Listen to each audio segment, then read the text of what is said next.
আমের আচারগুলো অনেক সুন্দর হয়েছে।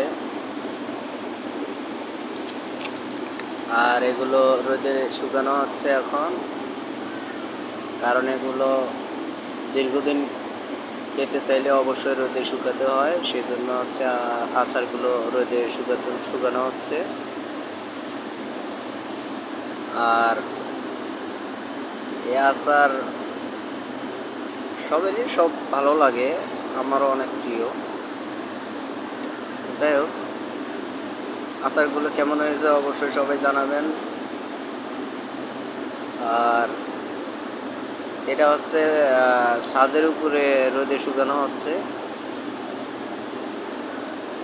তো দেখতেই পাচ্ছেন কড়াই সহ আসছি আমরা শুকাতে। আর এই যে বাসায় মানে কোয়ার্টারে আমরা থাকি যেখানে, তার ছাদটা একটু দেখাই আপনাদেরকে। ঠিকমতো পরিষ্কার করা হয় না, এই জন্য একটু ছাদে অনেক ময়লা, কিন্তু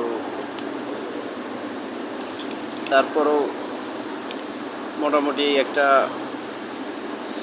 সময় কাটানোর জন্য ভালো একটা জায়গা আমার মনে হয়। এখানে যে কিছু গাছ লাগানো আছে, পাথরকুচি, তারপর পাথরকুচি তো অনেক উপকার। আরও আপনার কি কি গাছ আছে এখানে একটু দেখি। বিভিন্ন ফুলের গাছ, আর এটা হচ্ছে নিম গাছ। যাই হোক, আরও অনেক গাছই আছে।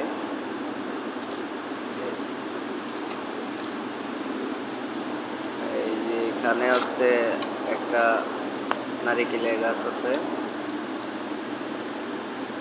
লেবুর গাছ, বিভিন্ন গাছ।